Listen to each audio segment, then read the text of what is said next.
Apex Station smelled like ozone and institutional cruelty. Imani stood in the observation gallery, watching what the briefing packet had cheerfully called a traditional social evaluation ceremony, and trying very hard not to scream. Below, in a circular amphitheater, 5 small Skarrth cubs stood in a line. They were tiny, maybe 3 to 5 years old in their species development, covered in soft gray fur that would darken as they matured, ears flat against their skulls, tails tucked, terrified. The Council of Matriarchs loomed over them, 7 imposing Skarrth females in ceremonial robes, their dark fur marked with the scarification patterns of high status. The lead matriarch, an ancient female named Kess, circled the cubs with the cold assessment of someone evaluating defective machinery. "These cubs," Kess announced to the assembled crowd, "have failed the dominance trials. They show weakness, cooperation where there should be competition, gentleness where there should be aggression." Imani's animal behavior training was screaming warnings in her head. The cubs weren't being aggressive because they were scared. This wasn't a personality flaw. This was a stress response. "The first trial," Kess continued. "Combat assertion. The cubs were placed together and expected to establish hierarchy through conflict." A holographic display showed footage. The 5 cubs in a training ring. Adult Skarrth shouting at them to fight. The cubs didn't fight. They huddled together, tried to comfort each other. "They chose cooperation over dominance," Kess said with disgust. "Defective behavior for alphas." "Or," Imani muttered, "healthy behavior for traumatized children." A Skarrth official beside her, some kind of cultural liaison, turned sharply. "You have observation?" "Yeah, those cubs aren't defective. They're just not assholes." The liaison's ears flattened. "Alphas must demonstrate dominance. It is biological imperative." It's really not, though. Below, Kess was continuing the litany of failures. Resource competition. The cubs shared food instead of fighting over it. Territorial display. They played together instead of claiming individual spaces. Aggression testing. They showed empathy toward prey animals instead of killing instinct. Every failure was actually a sign of healthy social bonding. "The Council declares these cubs defective," Kess announced. "They will be branded as Omega class and demoted to servant positions. Their genetic lines will not continue." The cubs started crying. Small broken sounds that made Imani's chest ache. "This is insane," she said. "This is tradition. This is child abuse with ceremonial robes." The liaison's fur bristled. "You are guest observer. You may not interfere." Imani was already moving toward the amphitheater entrance. She'd seen enough. The amphitheater doors opened as Imani descended to the floor level. Every Skarrth in the room turned to stare. "Excuse me," Imani called out. "Hi. Human observer. Here, I have some questions about this whole situation." She raised her hand. Universal classroom gesture. "Can I speak?" The reaction was instantaneous. Every Skarrth in the amphitheater froze. Complete, utter stillness. The 5 cubs stopped crying. Their heads snapped toward Imani, eyes wide. Matriarch Kess's fur stood on end. "The human challenges the council?" "What?" Imani looked at her raised hand. "No, I have a question." But something was already happening. The smallest cub, a tiny female with pale gray fur and huge, terrified eyes, took a step toward Imani. Then another. The other 4 cubs followed. They crossed the amphitheater floor and clustered around Imani's legs, pressing against her, making small chirping sounds of relief. Imani said. "Hi there." The cultural liaison appeared at her elbow, voice urgent. "You must lower your hand. Immediately." "Why?" "Raised hand is challenge posture in Skarrth culture. Declaration of dominance contest. It's a question gesture in human culture. The cubs do not know this. They see you challenge the matriarchs who declared them defective." Imani looked down at the 5 small bodies pressed against her legs. They were still making those chirping sounds. Relief, hope, safety. Oh no. "The defective cubs recognize her as Alpha," Kess said slowly. dangerously. I didn't mean to. The smallest cub scrambled up Imani's back with surprising agility, draping herself across Imani's shoulders like a living scarf. The cultural liaison made a strangled sound. Submission posture. The cub has claimed you as pack alpha. She's just scared. I'm just standing here being calm and not yelling at her. But the other cubs were following suit, clustering closer. One wrapped its small arms around Imani's leg. Another pressed its face against her hand. Imani's training kicked in automatically. Stay calm. Don't make sudden movements. Lower your voice. Be a point of stability. Hey, it's okay, she murmured to them. You're okay. The cubs responded instantly. Their stress vocalizations stopped. Their postures relaxed. They were still pressed against her, but now they seemed happy, safe.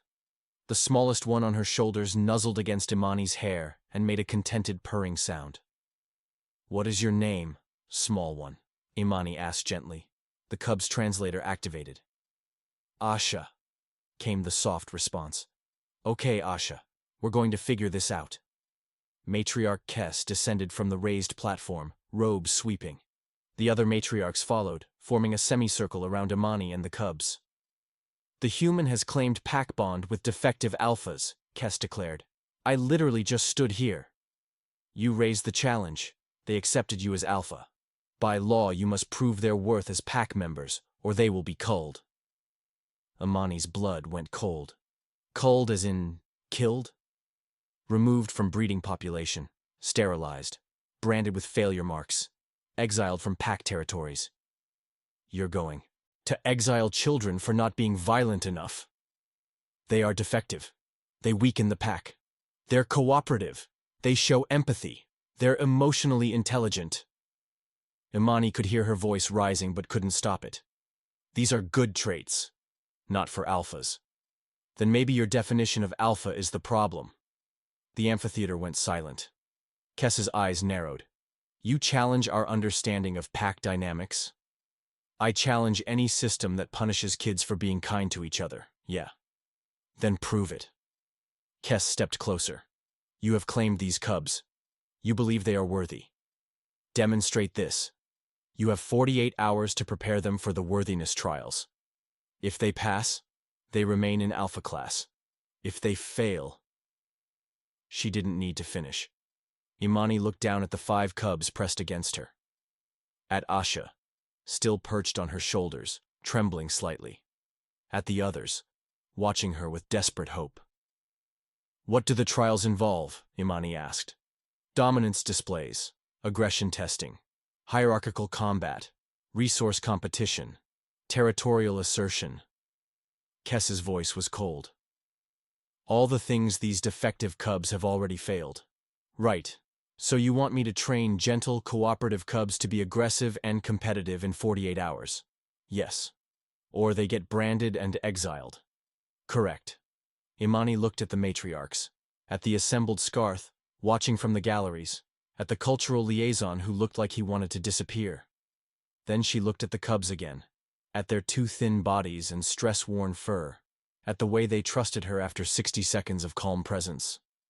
Fine, she said. I'll do it.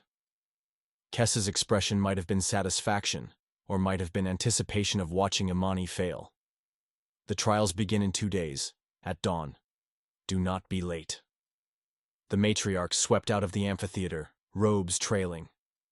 The cultural liaison approached cautiously. You understand you have likely just committed yourself to witnessing the public humiliation and permanent demotion of 5 cubs who have bonded to you? Yeah, Imani said. I got that part. These trials are designed to prove dominance aggression. These cubs are incapable of... We'll see. Asha chirped softly on her shoulders. The other 4 cubs pressed closer. And Imani realized she had absolutely no idea what she'd just agreed to. But she knew one thing. She wasn't going to let anyone brand these kids as failures for being decent to each other, even if she had to redefine what alpha meant to do it. The cultural liaison was still hovering. What is your plan? Imani looked at the 5 small bodies surrounding her, at their hope-filled eyes. I'm going to teach them that cooperation is strength, she said, and then I'm going to prove it. That is not what the trials measure. Then maybe it's time the trials measured something else. She had 48 hours. No pressure. Imani spent the first 6 hours researching Skarrth worthiness. Trials. The data made her want to throw her tablet across the room. 5 trials, all designed to measure dominance aggression, intimidation displays, resource competition, territorial assertion, prey, drive aggression, and finally, hierarchical combat, where cubs fought each other until a clear hierarchy emerged. The cubs were terrified just hearing about them. Asha, still barely leaving Imani's side, started stress vocalizing at the mention of combat trials. The others huddled together, ears flat, tails tucked. "We fail again," a small male cub named Ren whispered. "We always fail." Imani looked at the 5 frightened cubs, then at the trial requirements, then back at the cubs. "No," she said. "You're not going to fail, because we're not playing their game." The cultural liaison, who'd been hovering anxiously, looked up. "You cannot change the trials. They are traditional." "I'm not changing the trials. I'm changing what passing looks like." She pulled up her Earth wildlife database, started showing the cubs footage of wolf packs. Real ones. Not the dominance hierarchy myth that had been debunked decades ago. "See these wolves? The alphas aren't the most aggressive. They're the parents. They lead through care, protection, and cooperation." Asha tilted her head, watching intently. "You 5 aren't defective," Imani continued. "You're actually showing real alpha behavior. You cooperate. You share. You care about each other. That's strength." "But the trials," Ren started. "The trials test the wrong things. So we're going to show them what the right things look like." For the next 36 hours, Imani taught them pack coordination, emotional regulation, cooperative problem solving, how to work as a unit instead of competing individuals. Matriarch Kess watched from the observation gallery, her disapproval radiating like heat. "She's making them weaker," Kess announced to anyone who would listen. Imani looked up at the gallery. "I'm making them smarter. Watch." She set up a complex puzzle box, one that had apparently stumped aggressive, strong alpha cubs for hours. It required manipulation from multiple angles simultaneously. "Okay, team, show them cooperation." The 5 cubs approached the box. No fighting, no competition. They communicated in soft chirps and gestures, coordinating their efforts. Asha worked one mechanism while Ren handled another. A 3rd cub provided stability. 43 seconds later, the box opened. The observation gallery went silent. "That's impossible," Kess said. "The aggressive cubs took hours." "The aggressive cubs fought over who got to try first," Imani interrupted. "These cubs worked together. Cooperation beats competition, every time." The behavioral scientists arrived the next morning. 6 Skarrth academics, led by a rigid male scholar named Ven, descended on the training area with recording equipment and scandalized expressions. "We are here to document this aberration," Ven announced. "You mean the part where I'm teaching traumatized kids healthy coping skills?" Imani asked. "You are inverting natural hierarchy, teaching submission as strength, corrupting pack dynamics. Or I'm teaching actual pack dynamics, and your natural hierarchy is just generational trauma with fancy terminology." Ven's fur bristled. "Show us these supposed superior methods," Imani demonstrated. Conflict resolution exercises, the cubs learning to communicate instead of fighting. Emotional regulation, recognizing and managing stress responses. Cooperative hunting simulations, working as a coordinated unit. The scientists watched with growing horror. "This violates every principle of alpha development," one declared. "Or maybe your principles are wrong," Imani said flatly. She pulled up the Earthwolf research, the famous study that had debunked the alpha male myth. Showed how real wolf pack leaders were nurturing parents, not aggressive dominance. "The whole alpha wolf dominance thing was debunked decades ago on Earth," she explained. "Actual pack leaders are protective, cooperative, and emotionally intelligent." "Impossible," Ven protested. "Strength requires dominance. Strength requires emotional intelligence. These cubs have it. Your strong alphas are just bullies with insecurity issues. You cannot prove this philosophy in the trials, Ven said coldly. The trials measure what they measure: aggression, dominance, hierarchical assertion. Then watch us fail upward, Imani said. The amphitheater was packed for the worthiness trials. Apparently, word had spread about the humans' defective cubs and their unorthodox training. Common Skarrth citizens filled the galleries, curious and skeptical. Matriarch Kess stood at the center platform. First trial: intimidation display. The cubs must demonstrate ability to terrify prey species into submission. A small, rabbit-like creature was released into the arena. The 5 cubs approached it. The crowd held its breath. Asha and the others circled the prey animal and gently herded it toward the exit gate. No aggression, no terror, just calm, coordinated redirection. The prey animal hopped safely through the gate, unharmed. "Failure!" Kess roared. "They showed mercy." "They showed intelligence," Imani called out. "Why waste energy terrorizing something when you can accomplish the goal with minimal effort?" Murmurs from the crowd. Second trial: resource competition. A single food portion was placed in the arena. 5 cubs. 1 meal. The crowd expected violence. Imani's cubs divided it into 5 equal portions. All ate. No fighting. "Failure!" Kess was losing composure. "They refused to compete." "They cooperated," Imani countered. "Result: everyone eats. Nobody gets injured. That's not weakness. That's efficiency." More murmurs. Some Skarrth in the audience were nodding. "What if the human is right?" someone whispered. Kess's ears flattened. Final trial. Alpha combat. The cubs will fight each other to establish hierarchy. The weakest will be culled. The 5 cubs looked at each other, then at Imani. Then they did something unprecedented. They stood together, side by side, in perfect unified formation, refusing to fight. "They forfeit," Kess declared. "All of them. They are all failures. Prepare the branding irons." The crowd erupted in chaos, some cheering the traditional outcome, others protesting. And Imani raised her hand. The entire amphitheater went silent. Every eye turned to her. Every Skarrth froze. The 5 cubs didn't flinch. They stood tall beside each other, watching Imani with absolute trust. "You want to see real alpha behavior?" Imani's voice carried across the silence. "Watch this." She stepped into the arena, hands still raised. The cubs didn't scatter, didn't fight, didn't show submission. They stood their ground, together. Protective formation around each other. "This," Imani said, "is what real strength looks like." And then something happened that nobody expected. Other cubs started moving. From the audience, from the holding areas. The strong, aggressive alpha cubs who'd passed their trials weeks ago. They were drawn to Imani's raised hand, to her calm authority, to the unified, unafraid stance of the 5 defective cubs. One by one, they descended into the arena, standing with Imani's group. 20 cubs, then 30, all still, all focused, all following the signal of a raised human hand. Matriarch Kess stared in disbelief.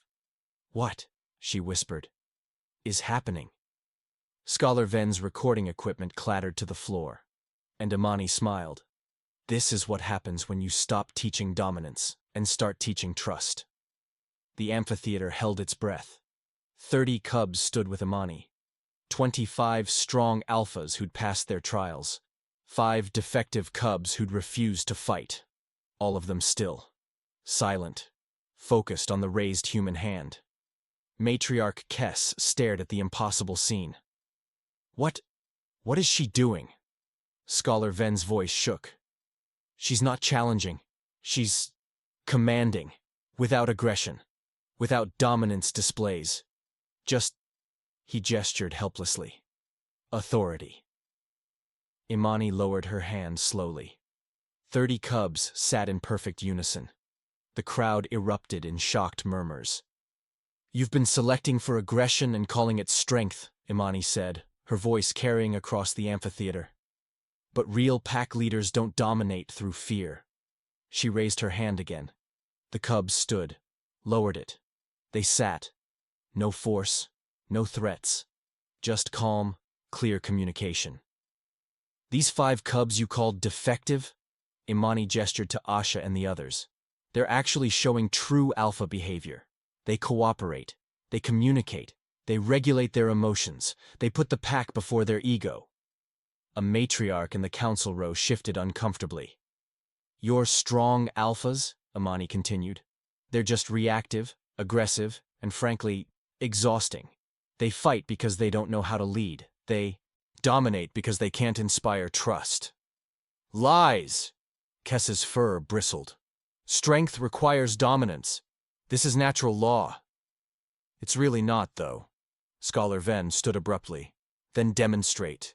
Show us this true alpha behavior you claim is superior. Imani smiled. Fine. But when I'm done, you're going to have to rethink your entire social structure. She stepped into the center of the arena. 30 cubs followed, moving in synchronized formation. Watch.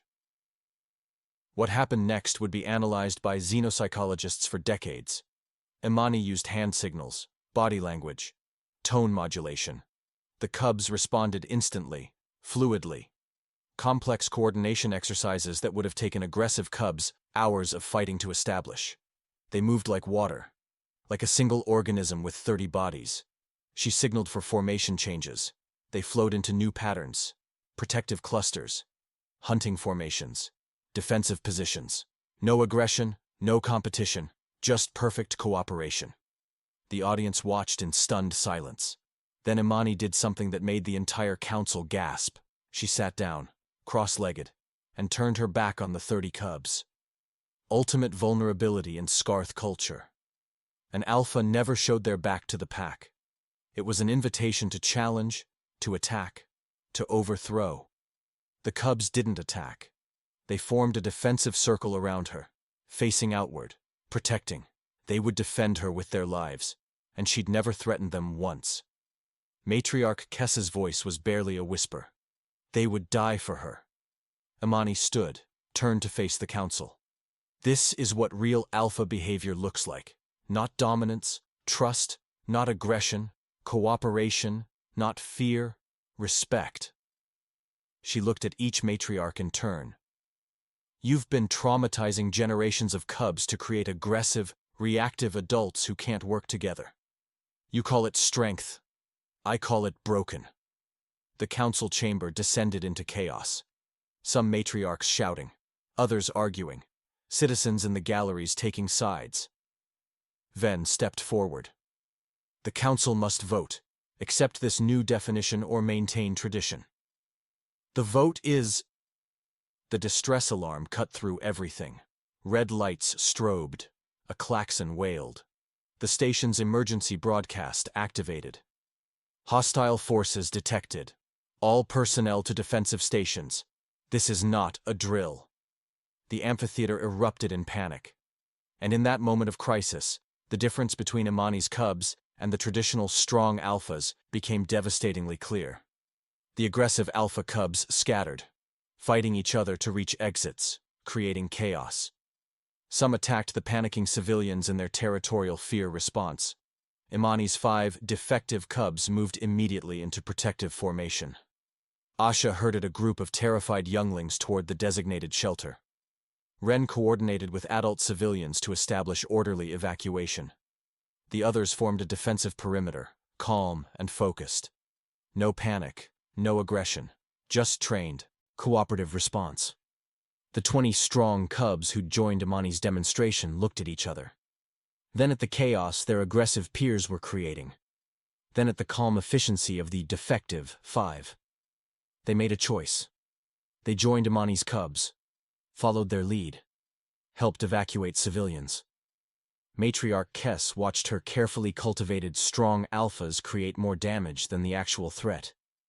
Watched the defective cubs save lives. This is impossible, she whispered. Imani raised her hand. Every cub in the arena, now over 50, as more joined from the evacuation routes, stopped and focused.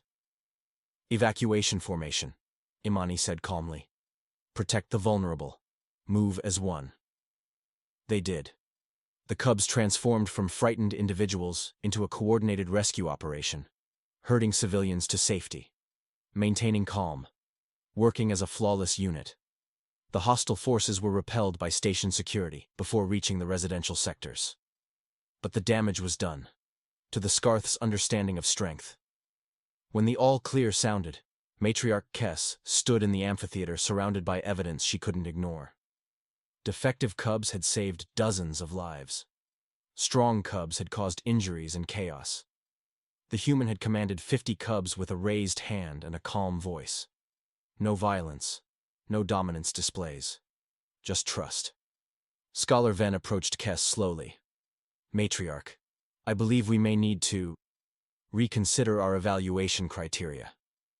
Kess looked at Imani, at the 5 small cubs who'd started this revolution, at Asha, still checking on frightened younglings, making sure everyone was safe. We have been wrong, Kess said quietly. For generations, we have been so very wrong. Imani walked over, Asha immediately climbing to her shoulder position. So what happens now? Imani asked. Kess was silent for a long moment. Then she knelt. The ancient matriarch, leader of the council, lowered herself before the human and the 5 defective cubs. You teach us, Kess said. You teach us what we should have known, what real strength looks like. The other matriarchs followed suit, one by one, kneeling.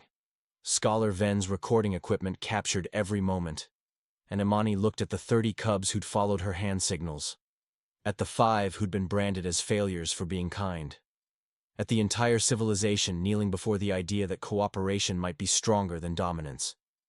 All right, she said, but you're going to have to actually listen this time, and stop traumatizing kids. We will learn, Kess promised. Asha chirped softly on Imani's shoulder. The pack had chosen its alpha, not through violence, through trust, and the galaxy would never be the same. 6 months changed everything. Imani stood in what had been the culling ceremony amphitheater and was now the Alpha Development Center. Cubs scattered across the training grounds, some practicing conflict resolution, some doing cooperative problem-solving, some just playing, because they'd finally learned that play was healthy. No forced aggression tests, no combat trials, no branding irons, just learning. Matriarch Kess approached with a datapad, her movements softer than they'd been. The rigid counselor had become something closer to a student. Progress report, Kess said. 342 cubs enrolled across 5 colonies.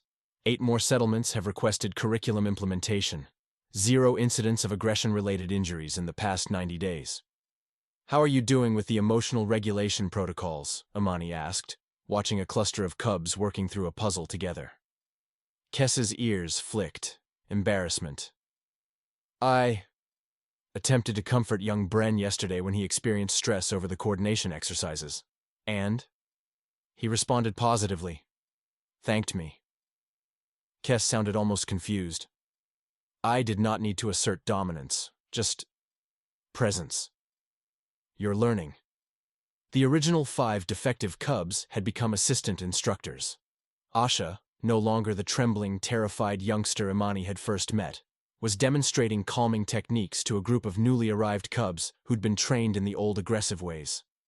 Breathe with me. Asha's translator carried her soft voice. In for 4. Hold. Out for 4. You're safe here. The aggressive cubs slowly relaxed under her patient guidance. The smallest, weakest cub had become one of their most effective teachers. Scholar Venn had published his groundbreaking paper 3 months ago. The Dominance Myth. How we misunderstood our own biology for generations.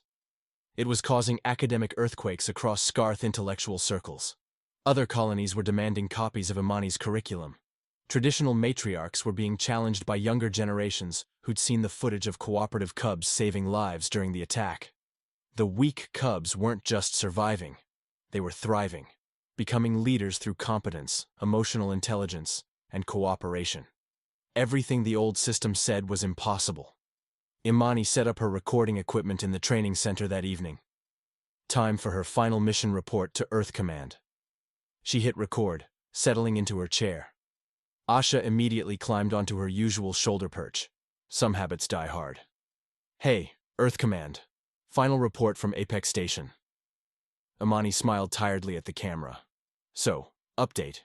I accidentally reformed an entire species' social hierarchy by raising my hand. In the background, hundreds of cubs practiced cooperation exercises. Matriarch Kess gently corrected a cub's form with encouragement instead of aggression. They thought dominance equals strength. I showed them cooperation equals survival. She scratched Asha's chin absently. Turns out when you stop forcing kids to fight each other and actually teach them to work together, they become functional adults. Revolutionary concept, apparently. A young cub brought her a flower, one of the enrichment items she'd introduced. She accepted it with genuine warmth. The hand signal thing? Imani demonstrated, raising her hand. Across the training ground, dozens of cubs stopped and focused. Still funny. They still think it's some profound dominance display. It's literally just, hey, pay attention. But whatever works.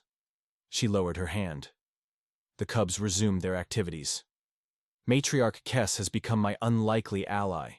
Scholar Ven went from calling me a pack corrupter to publishing papers about how wrong they've been for centuries. The 5 cubs they tried to brand as defective, she gestured to where Asha was patiently teaching. They're now training the next generation. Imani looked directly at the camera. I didn't conquer their culture. I just held up a mirror and made them look at what they were doing to their own children. Turns out that was enough. The new worthiness trials were completely redesigned. No combat, no forced aggression, no culling. Instead, cooperative rescue scenarios, conflict resolution challenges, emotional intelligence assessments, communication exercises. Asha led her group through the final trial, a complex scenario requiring coordination, empathy, and strategic thinking. She raised her small hand, mimicking Imani's gesture. Her group stopped, focused, received her instructions through calm signals and soft vocalizations. They executed the rescue perfectly. Every cub working in harmony. No competition, just cooperation. The matriarchs watched from the observation platforms. Where once there had been cold judgment, now there was something like pride. She was the smallest, Kess said quietly to Imani. The one we would have culled first, called too weak to ever lead. She is leading, Imani replied. Just not the way you expected. The trials concluded. Every cub passed, because the trials no longer measured the wrong things. Imani stood at the center of the amphitheater, raised her hand one final time. Every cub in the facility, hundreds of them now, stopped and stood still. Perfect silence, perfect attention, no fear in their eyes, just trust. She lowered her hand slowly. They relaxed but remained focused, ready, calm. This was what real alpha behavior looked like, not through force, through presence. Matriarch Kess approached, her traditional robes replaced with simpler training attire. The council has voted, she said. Your methods will be implemented across all Skarrth territories. The old trials are abolished. The branding practice is ended permanently. Good, Imani said simply. We owe you. You owe those cubs, Imani interrupted, gesturing to the 5 original defects. They showed you what strength really means. I just translated. Asha chirped from her shoulder perch. Imani pulled up her final mission summary, reading it aloud for the recording. They tried to brand the alpha cubs as weak, until the human raised her hand, and the pack stood still. Not because she dominated them. Because she showed them what real strength looks like, the courage to choose cooperation over control. She looked around at the transformed facility, at cubs playing safely, learning together, growing without trauma. And somehow that one gesture, one simple, stupid human hand raise, changed everything. Scholar Ven was in the background, teaching a class on emotional intelligence. Matriarch Kess knelt beside a struggling cub, offering gentle encouragement. The Skarrth are still trying to figure out if I conquered their culture, or just taught them basic pack dynamics. Honestly, I just wanted the kids to stop being forced into fights." Imani ended the recording, looked at Asha, who'd dozed off on her shoulder, at the hundreds of cubs who'd learned that cooperation wasn't weakness. Turns out that was revolutionary enough. The galaxy's bar for changing civilization is concerningly low. But hey, at least nobody's branding children anymore. She stood, careful not to wake Asha. "I call that a win." The pack had chosen its alpha. Not through violence, through trust. And every cub who raised their hand in imitation of the human who'd saved them was proof that sometimes the strongest thing you can do is choose gentleness. The amphitheater that had once hosted public humiliation now echoed with the sounds of children learning cooperation. And somewhere in the cosmos, Earth Command received a message about how one animal behaviorist had accidentally reformed an entire civilization by raising her hand and asking a question. The galaxy would never be quite the same.